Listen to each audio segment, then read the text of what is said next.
चेला ऐसा करते गए तो वैद्य धर्मांतर जीवित हो जाएंगे, और जब जीवित हो जाएंगे तो परीक्षित के प्राणों की रक्षा हो जाएगी। जा करके तक्षक ने चेलों के साथ में फिर घटी आई थी और जा करके चेलों को भरमाने लगा। तक्षक सुनो, अरे ये तुम क्या कर रहे हो? गुरु की लाश को सड़ा रहे हो, ये अनुचित है। कहा ये अनुचित है। आज बन्नो जब इस प्रकार से छल कर रहा है, चेला मन में विचार करते हैं कि गुरुदेव तुम ही कृपा करो। और घर गुरुदेव ने जितनी शिक्षा दी थी अपने चेलों को, तो जब कोई दूसरा बताने लगता है तो मन दो तरफ भाग जाता है कि अब इनकी माने कि उनकी माने। गुरु ने कहा था मेरे प्राण बच जाएंगे, और यदि ऐसा नहीं होता है तो तुम क्या करना, मेरे मांस को पका करके खा लेना। यदि प्राण नहीं बचेंगे तब तुम सभी मेरे समान ज्ञानी हो जाओगे। लेकिन बंधुओं, तक्षक मन में विचार करता मैं ऐसा नहीं होने दूंगा। झांझ बजा रहे थे सभी चेला, और घर जब तक्षक पहुंचता है तो कहता ये तुम क्या कर रही हो कि उड़ रही बास बिगड़ रही। अरे गुरु को अपने सड़ा रहे, ये कहाँ पर लिखा है? ये कौन सा नियम है, ये कौन सा कर्तव्य है कि अपने गुरु की लाश को सड़ाया जाता है? ये अनुचित है करना। आज चेला वैसा ही मान लेते हैं बंधु, जैसा तक्षक बताता है कि मानसी के उठे सब चेला,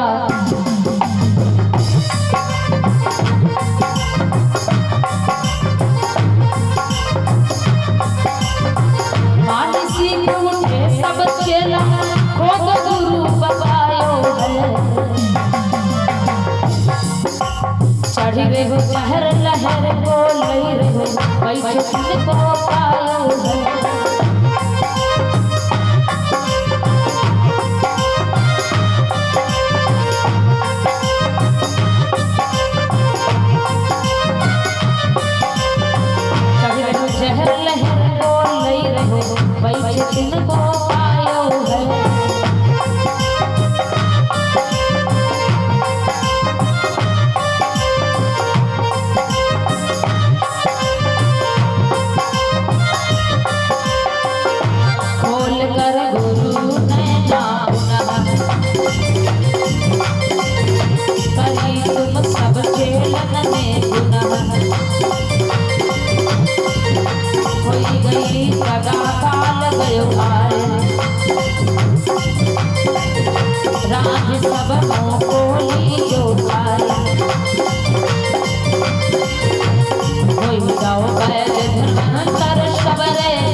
आज जैसे बताया तक्षक ने कि गुरुदेव को खोद लो, ये सब अनुचित है। ये नियम नहीं है कि गुरुदेव की लाश को सड़ाओ। चेला सम्मान उठे खोद लिया।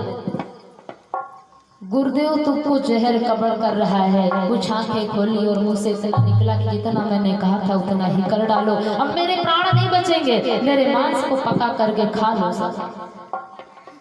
इतना कहने के तत्परांत गुरुदेव की मृत्यु हो जाती है, प्राणों का अंत हो जाता है।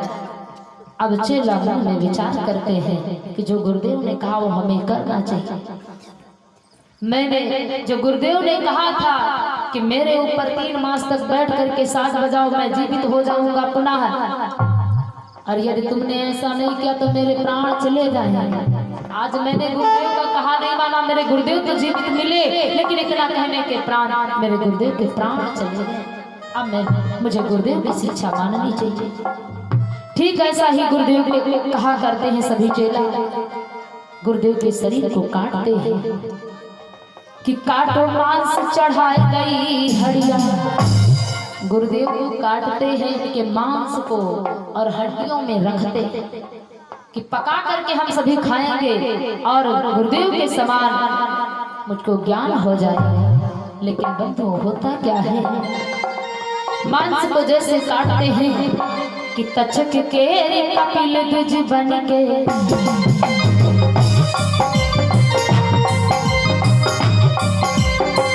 तक्षक के कपिल द्विज बन के फिर कपट पर आयो है।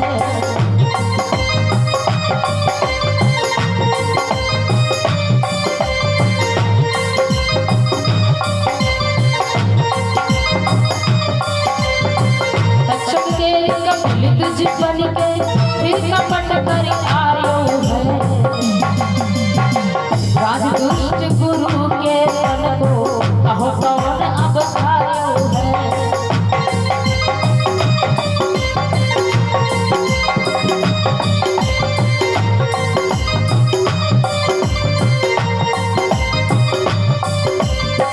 राज दुष्ट गुरु के तन को कहो अब खायो है।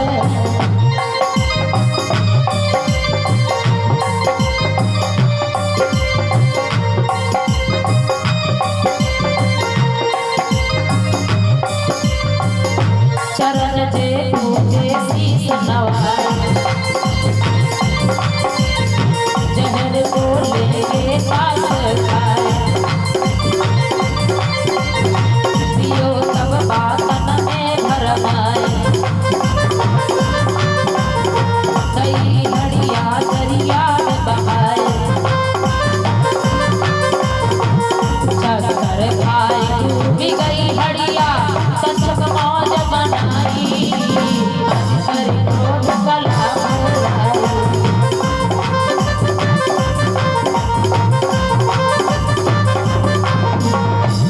आज बंधुओं जैसे तक्षक फिर छल करता है तो कहता है, दुष्ट, अरे अभी तक गुरुदेव के चरणों को तुमने पूजा और आज गुरु के मांस को पका करके खाने जा रहे हैं, ये कहाँ का नियम है? इन हड्डियों को सब फेंक दो, ये अनुचित है।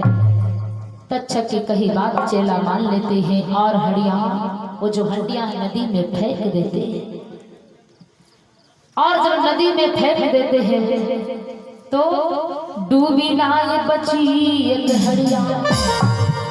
जितनी हड्डियां थी सब तो डूब जाती है, लेकिन एक हड्डी जो है वो बच जाती है और तैरते हुए कि धीरे धीरे बहत समुद्र में,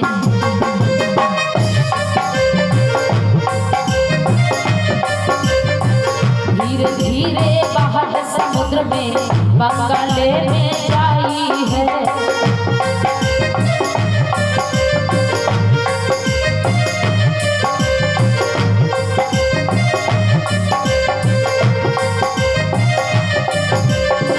धीरे धीरे बहत समुद्र में बंगाले में आई है। पकड़ लगी मारी ने पहले उसको खाई है।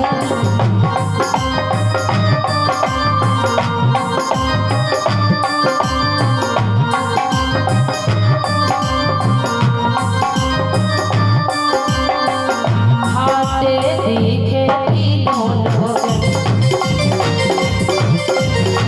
याद है जादू के लोग, देख नहीं बह तेरी पहचान, भई जादूगरनी तत्काल, पीछे राम कहे कमरू ने गुरु ज्योति की समाई, आज कर क्रोध कला भलाई।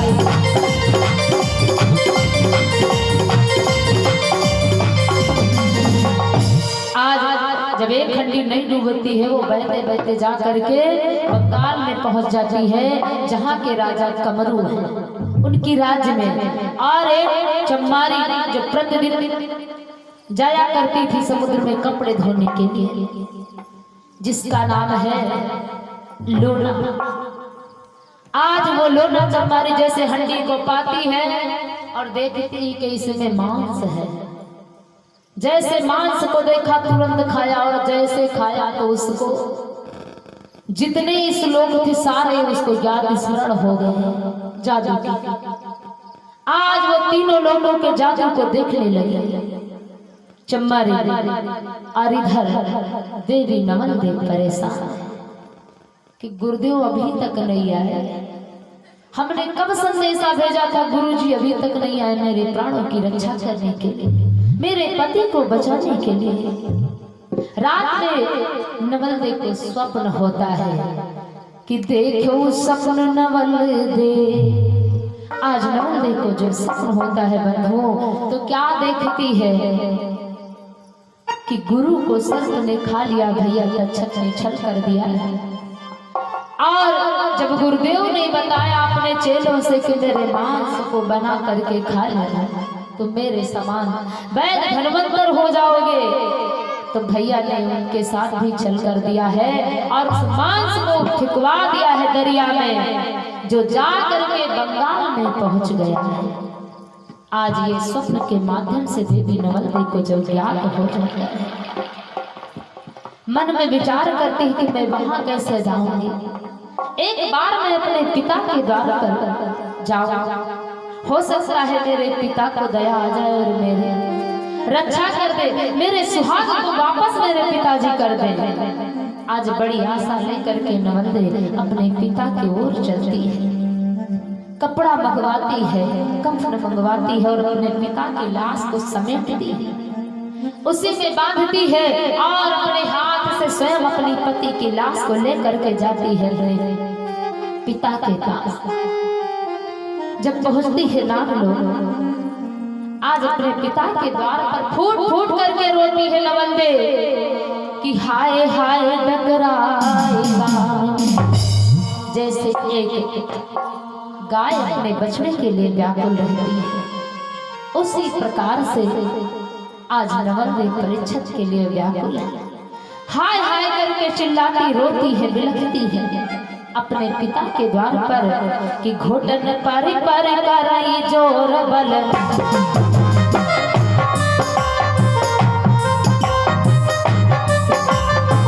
घोटन पर जोर कराई बल, घटन लाश नहानी है।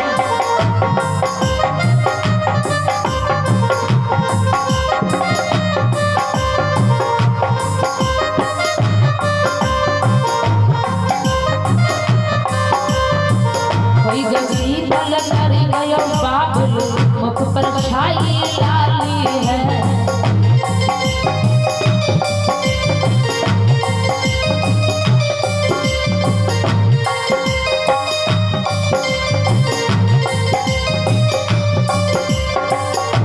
उठी रानी सतबल लाए,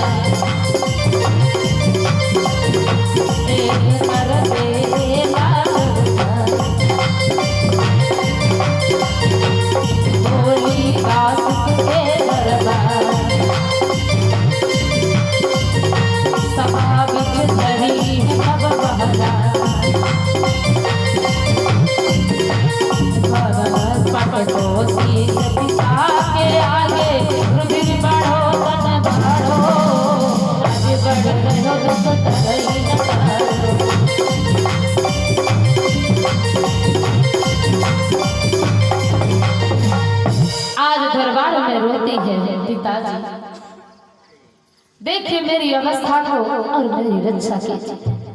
दोनों हाथ जोड़ करके पिता से निवेदन करती है कि पिताजी मेरे सुहाग की रक्षा कीजिए।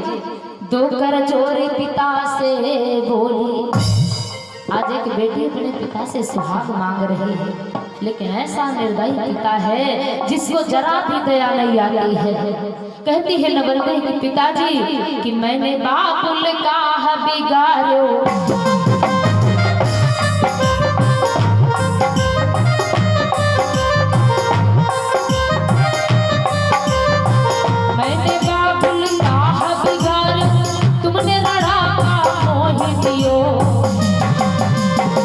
सबका पैर दिखाओ हमसे, मेरे पति को मार दियो।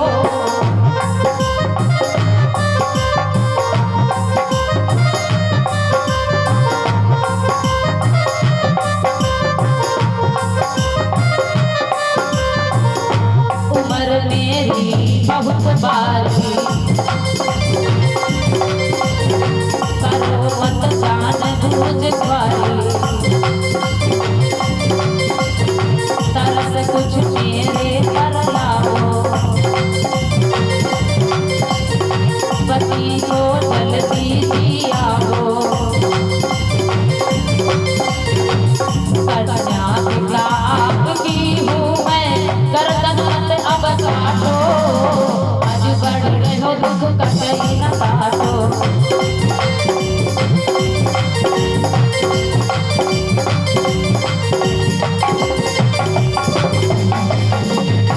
कहने लगी पिताश्री ये कब का बैर है जो मुझसे निकाल रहे हैं और मुझे ये लड़ापा दे दिया पिता।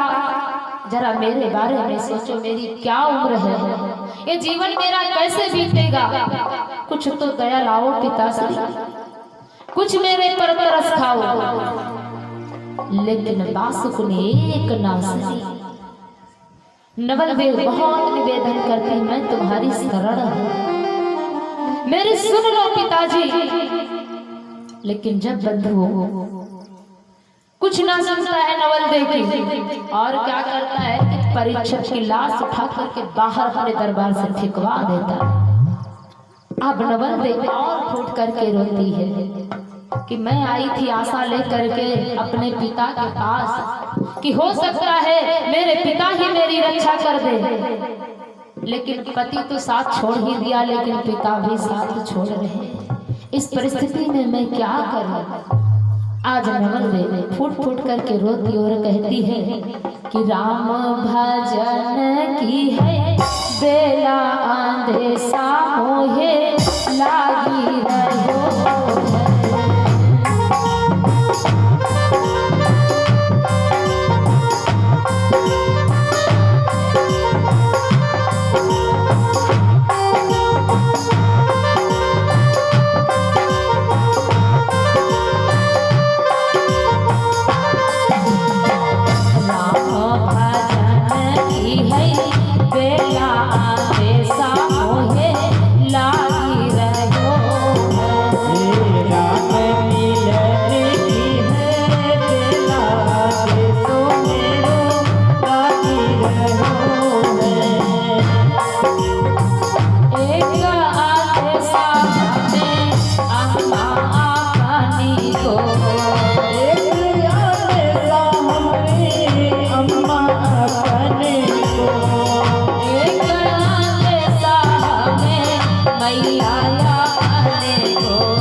लागला से बगल बगल सोए में है। हाँ देख के बोला करो, इतनी निंद्रा सता रही, सबको कुछ पूछबे ना करो। अरे थोड़ा समय और है, थोड़ा बैठो अच्छे से, क्योंकि जब हम जानते हैं कथा ही चलती रहती है तो इस कलयुग में, और कलयुग चल ही रहा है, प्रेमी तो है, भक्त है, अगर भक्त नहीं होते तो भगवान की कथा नहीं होती, और भक्त नहीं होते तो भगवान भी नहीं होते। बात तो सब ठीक है फिलहाल, लेकिन बात तो ये है भैया कि अब कथा सुनने वाले बहुत कम संख्या में होते हैं, लेकिन वैसे यहाँ की संख्या की बात नहीं करना, यही आप सोच लो अपने आप पर उतर जाओ। ऐसा नहीं है, संख्या सुनने की बहुत कम होती है कथा में, क्योंकि कथा के श्रोता 4 प्रकार के होते हैं। तो जो श्रोता होते हैं वो तो बैठ करके आराम से विधिवत कथा सुनते हैं, और क्योंकि बताया गया है कि सब श्रोता श्रोता रूप नहीं, कुछ सोते और सरोते हैं।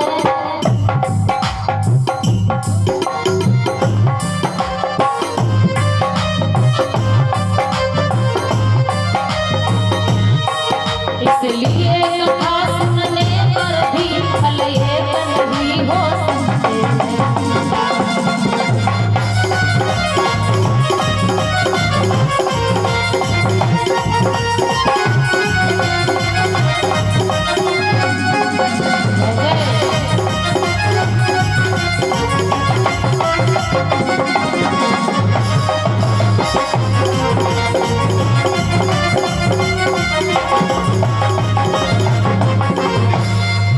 ऐसे नंबर 1 पर कौन होते हैं?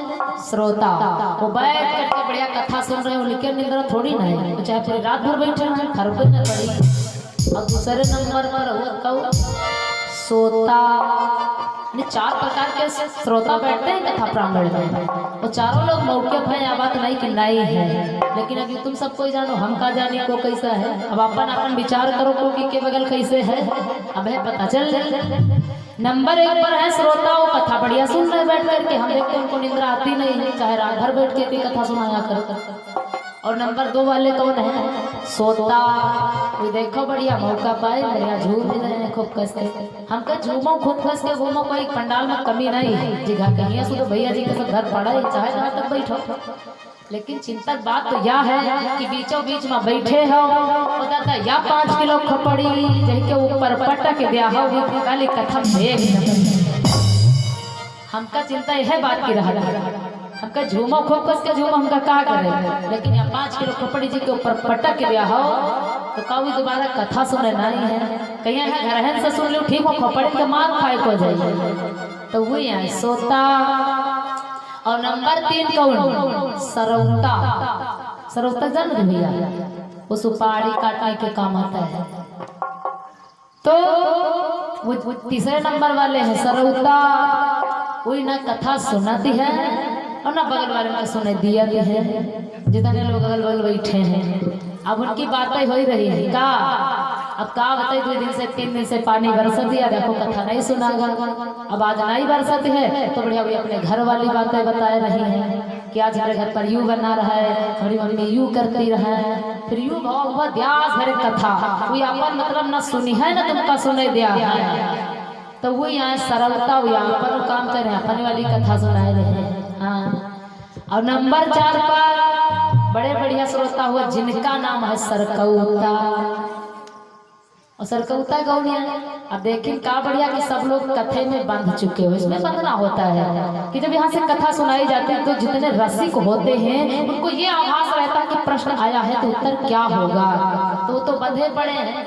तो इस सरकौता बढ़िया बीच में बैठ बढ़िया मौका दिया कथे का कि जैसे तुम बढ़िया बीच में कथम मन लगाओ, जो कथम मन लग गवा तो बगल चाहे जब हो जाए जाने पई हो ना। तो वो बढ़िया मौका देखे न देखे का कि चप्पल की बढ़िया है, पहले देख लिया थे बैठा थे जब कहा चप्पल सैंडल की बढ़िया है। और वही बढ़िया तुम कथा में अपन मन लगा, वही नीचे मतलब निकरे पीछे बढ़िया पहले चप्पल 9 2 11 तुम आयो हम चले तक तो भैया का सुबह जाने पई हो को रात में सबसे पहले गो को बाद मामा जान गई। तो 4 प्रकार के श्रोता, तो चारों जने अपन अपन काम कर रहे हैं। अरे कोई दिक्कत नहीं, खूब करो, लेकिन कुछ कथा भी सुनो। क्योंकि हम जानते हैं जब कथा बराबर चलती रहती तो निंद्रा आ जाते हैं। नीचे से भी लोग बताया करते हैं कि ऐसा करो कुछ कटपीस मार दो। हम कहे भैया का कटपीस से वही जीना ही भरा है। अरे कटपीस तो आप दिन भर सुनती हो, लेकिन जब 2-2.5 घंटे का टाइम मिले ना तो मैं पूरा पूरा वाला सुन लो। कटपीस का वैसा है कटे पड़े हो और वही कटपीस बाकी है। एक कथा व्यास पर बैठ के अगर कटपीस मारा जाए तो क्या उचित है? वैसे मेरे ख्याल से तो अनुचित लगता है, लेकिन क्या किया जाए भाई, थोड़ी मजबूरी बन जाती है।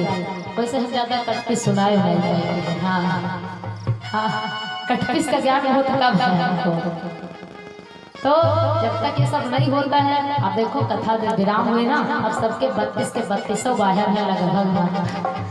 हाँ, कथा जब बंद होती तो 32 के 32 बाहर, और जितनी देर कथा चलती है ना तो कोई जना सोए रहे तो कोई बतलाए रहे, तो अपन बैठे हैं आराम से, सब अपने अपने काम में लगे। बोलिए नागेश्वर महाराज की। अच्छा, कुछ जने बैठ फिर कसमई खाए के हमारे बोली हो ना। अरे भाई कहा करेगा बोलो, कोई बात नहीं है। आइए कथा पर ध्यान देते हैं। इधर नवल जब बंधुओं बासु के दरबार में निवेदन करती है तो पिताजी लाश को फिकवा देते हैं। नवलदे रोती बिलखती है और सबको याद करती है कि जिस पिता ने मुझे गोदी में खिलाया, पाला पोसा, अगर इसको दया नहीं तो दूसरे को दया कब आएगी? जिस माँ ने मुझे जन्म दिया है, गर्भ में रखा, दूध पियाया, इससे आज भी तरस नहीं आया। और भैया से क्या कहें, तो भैया ने तो इतना बड़ा हमको दुख दे ही दिया है कि मेरे पति को मार दिया है, मुझे विधवा बना दिया। आज जब निवेदन करती है, जब कोई नहीं सुनता है, नवलदे ले लेते हैं अपने पति की लाश को और चल देती है। पहुंच जाती है दरिया के किनारे और अपने पति की लाश को रखती है। नाव पर और जब रखती है, रख करके लेकर चल देती है। कहाँ? बंगाल की तरफ। जब बंगाल की तरफ लेकर के चलती है, अर्धरात्रि का समय है और देखिए लाश का सहारा है, मृतक पति का सहारा है नवलदे को, और संसार में कोई सहारा देने वाला नवलदे को नहीं मिला। मृतक पति का सहारा लिए, क्योंकि कहते जीवन में सहारा बहुत बड़ी चीज होती है। यदि किसी को सहारा मिल जाए तो सहारे फिर उसका जीवन पूरा निकल जाता है उसका।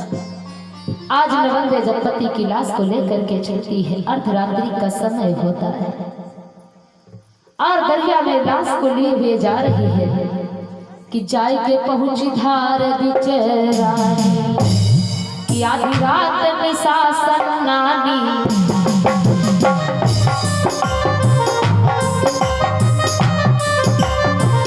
आधी रात में सासन नानी गर्भ नभ में अर्राटो।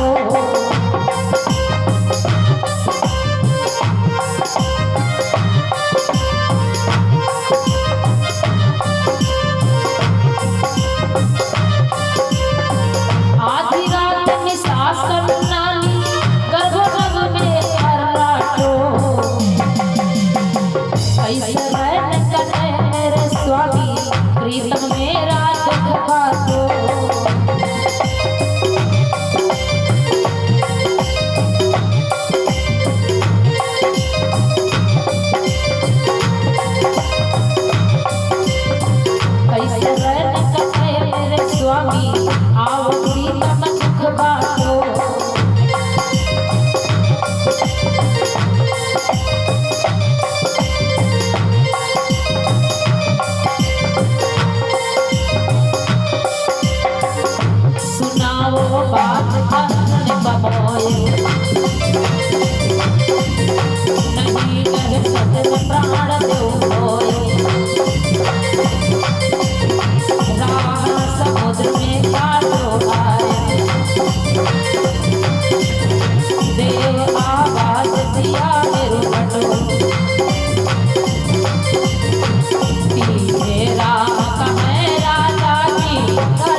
में कहती है प्रीतम, जब रात में बिजली तड़पती है तो नवल डर जाती है और कहती है प्रीतम आकर के मेरा दुख बांटो, मैं मेरे भी प्राण चले जाएंगे। आज रोती बिलखती बंगाल की तरफ पहुंच जाती।